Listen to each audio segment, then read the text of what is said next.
हरियाणा विधानसभा चुनाव में एक तरफ कांग्रेस जीत का दावा कर रही है तो दूसरी तरफ आलाकमान को गुटबाजी का डर सता रहा है।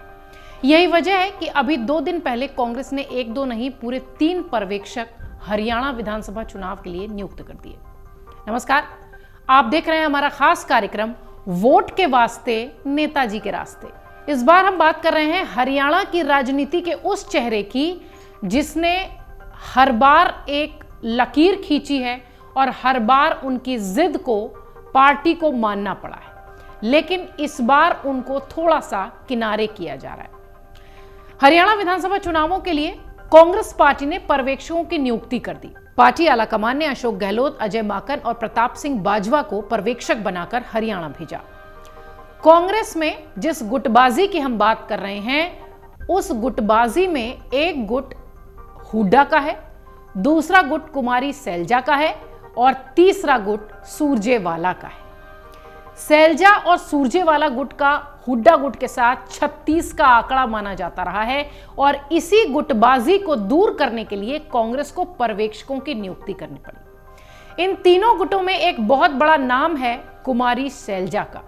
इनका गुट भी मजबूत है, इनकी जिद भी मजबूत है और इनकी लकीर भी, जिसका जिक्र हम कर रहे थे, वो भी बहुत मजबूती के साथ दिखाई पड़ती है। कांग्रेस आलाकमान की तरफ से कई बार गुटबाजी खत्म करने की कोशिश हुई, लेकिन हरियाणा में सफलता मिल नहीं पाई। कांग्रेस चाहती है कि सभी एकजुट होकर चुनाव लड़ें ताकि आसानी से सत्ता में वापसी की राहें बने, 10 साल का सूखा मिटे। एक तरफ जहां पूर्व सीएम भूपेंद्र सिंह हुड्डा खुद को मुख्यमंत्री के तौर पर प्रोजेक्ट कर रहे हैं, प्रचार प्रसार कर रहे हैं, वहीं दूसरी तरफ सिरसा की सांसद कुमारी सैलजा को भी कई मौकों पर मुख्यमंत्री पद की दावेदारी करते सुना गया है। इसके अलावा कांग्रेस से राज्यसभा सांसद रणदीप सुरजेवाला भी कई मौके पर मुख्यमंत्री की कुर्सी की ओर इशारा कर देते हैं। कुमारी सैलजा की बात करें तो कुमारी सैलजा और रणदीप सिंह सुरजेवाला विधानसभा चुनाव लड़ने के लिए टिकट की आस लगाए बैठे थे, लेकिन पार्टी ने किसी भी सांसद को टिकट नहीं दिया, इसलिए उन्हें भी नहीं मिला। भूपेंद्र सिंह हुड्डा गढ़ी सांपला किलोई सीट से एक बार चुनावी मैदान में है, सीएम पद के लिए दावेदारी मजबूत करते दिख रहे हैं। हालांकि पार्टी की तरफ से अभी मुख्यमंत्री पद को लेकर कोई ऐलान नहीं किया गया है। कांग्रेस का अभी सिर्फ विधानसभा चुनाव जीतने पर फोकस है, लेकिन कुमारी सैलजा का जो गुट है वो मजबूती से अपने नेता को आगे करने की कोशिश कर रहा है। हरियाणा में इस बार विधानसभा चुनाव से पहले कांग्रेस ने बहुत सोची समझी रणनीति के तहत कई चेहरों को किनारे किया है और कई को मजबूती दी। पार्टी के कद्दावर दलित चेहरा माने जाने वाली कुमारी सैलजा को राजनीतिक तौर पर निपटाने की कोशिश भी हुई है। ऐसी चर्चा बहुत सारे दबे छुपे जबान हरियाणा में होती हुई दिखाई पड़ रही है।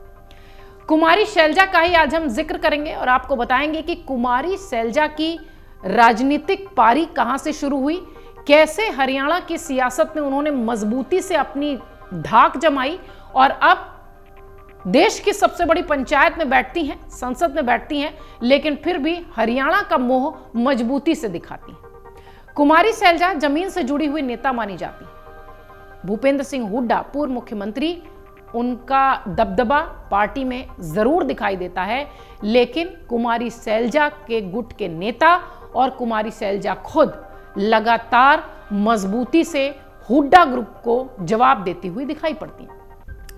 कुमारी सैलजा की बात करें तो कांग्रेस के बड़े नेता चौधरी दलवीर सिंह की वो बेटी हैं। दलवीर सिंह भी हरियाणा कांग्रेस के अध्यक्ष रह चुके हैं, केंद्र में कई बार मंत्री रह चुके हैं। पिता की विरासत को संभालने वाली सैलजा सामाजिक न्याय और अधिकारिता मंत्री के पद पर भी काम कर चुकी हैं। 24 सितंबर 1962 को जन्मी कुमारी सैलजा की मां कलावती का जब मार्च 2012 में निधन हुआ था, तब महिला होते हुए अंतिम संस्कार के दौरान मां को मुखाग्नि देकर सैलजा सोशल मीडिया पर भी चर्चा में आ गई थी। कुमारी सैलजा बचपन से ही पढ़ने में काफी तेज रही हैं। प्रारंभिक शिक्षा उनकी दिल्ली से हुई है, Jesus and Mary public school से। उनका पीजी और एमफिल पंजाब विश्वविद्यालय से हुआ है। 1990 में महिला कांग्रेस की अध्यक्ष बनकर सैलजा ने अपने राजनीतिक करियर की मजबूती से शुरुआत की थी।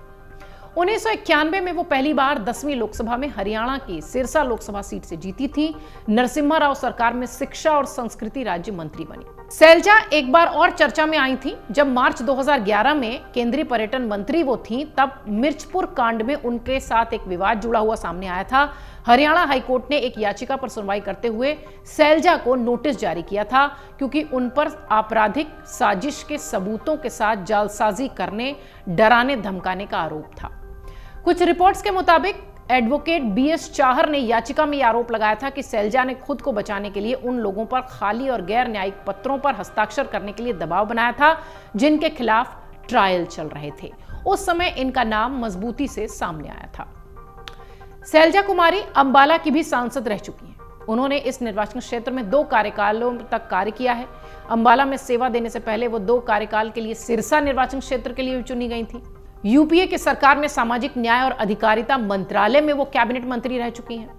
2014 राज्यसभा के सदस्य के रूप में लोकसभा चुनाव लड़ने से उन्हें रोक दिया गया था, तब भी वो चर्चा में आई थी।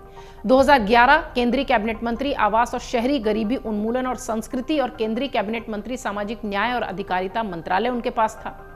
2009 में केंद्रीय कैबिनेट मंत्री बनी वो और आवास और शहरी गरीबी उन्मूलन पर्यटन विभाग उनके पास था। 2009 में बीजेपी के रतनलाल कटारिया को हराकर अंबाला से चौथे कार्यकाल के लिए वो 15वीं लोकसभा के लिए फिर चुनी गई थी। 2004 में केंद्रीय राज्य मंत्री स्वतंत्र प्रभार इनके पास था, आवास और शहरी गरीबी उन्मूलन मंत्रालय। देखिए आप कितना लंबा उनका राजनीतिक सफर है और अच्छे अच्छे मंत्रालयों की जिम्मेदारी कुमारी सैलजा संभालती रही है। 2004 बीजेपी के रतनलाल कटारिया को 2 लाख से अधिक मतों के अंतर से हराकर उन्हें अंबाला से तीसरे कार्यकाल के लिए 14वीं लोकसभा के लिए फिर से चुना गया था। 1996 में सचिव और प्रवक्ता अखिल भारतीय कांग्रेस कमेटी के पद पर भी वो रह चुकी हैं। 1996 में दूसरे कार्यकाल के लिए सिरसा से 11वीं लोकसभा के लिए फिर से वो चुनी गई, हालांकि वो आगामी चुनाव हार गई थी। 1995 केंद्रीय राज्य मंत्री शिक्षा और संस्कृति विभाग मानव संसाधन विकास मंत्रालय की जिम्मेदारी वो संभाल चुकी हैं। 1992 में केंद्रीय उप मंत्री शिक्षा और संस्कृति विभाग मानव संसाधन विकास मंत्रालय की जिम्मेदारी वो संभाल चुकी हैं। 1991 में जेपी के हेतराम को 1 लाख मतों के अंतर से हराकर वो सिरसा निर्वाचन क्षेत्र में 10वीं लोकसभा के लिए चुनी गई थी। 1990 की बात करें तो वो अखिल भारतीय महिला कांग्रेस की संयुक्त सचिव थी। कुमारी सैलजा के पिता भी कांग्रेस के सीनियर लीडर थे, जैसा कि हमने आपको बताया। चौधरी दलबीर सिंह कांग्रेस के अध्यक्ष रह चुके हैं, हरियाणा सरकार में मंत्री रह चुके हैं, हरियाणा में कांग्रेस के मंत्री रह चुके हैं, केंद्र सरकार में मंत्री रह चुके हैं। 2011 में एक मामले में नाम आने के बाद कुमारी सैलजा 2014 में सुर्खियों में आई थी, जब दिल्ली के उनके घर में एक लाश मिली थी। वो काफी सुर्खियों में रही उस वक्त। हालांकि ये लाश उनकी नौकरानी के पति की थी और इस पूरे मामले में सैलजा के एक बावर्ची को गिरफ्तार किया गया था। इसके अलावा 2015 में उन्होंने राज्यसभा में यह कहकर हंगामा मचा दिया था कि द्वारका मंदिर में उनकी जाति पूछी गई थी। एक रिपोर्ट के मुताबिक उन्होंने यह भी दावा किया था कि ऐसा तब हुआ था जब वो केंद्रीय मंत्री रहते हुए मंदिर पहुंची थी। कुमारी सैलजा हरियाणा की राजनीति का दमदार चेहरा है, अपनी शर्तों पर सियासत करती आई हैं और हमेशा से कुमारी सैलजा गुट बहुत एक्टिव रहा है। हुड्डा के बरक्स हमेशा ही कुमारी सैलजा मजबूती से दिखाई पड़ी हैं।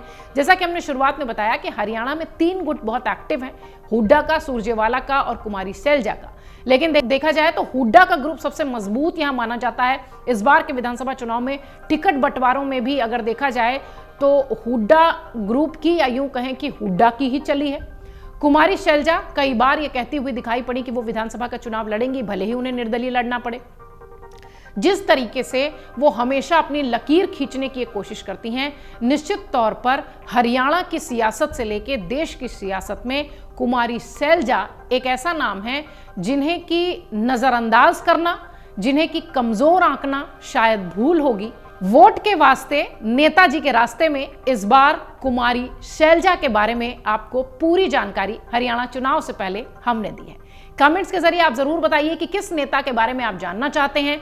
विधानसभा चुनाव वाले दोनों ही राज्यों को लेकर तमाम बड़ी खबरें आप सिर्फ amarujala.com पर देख सकते हैं।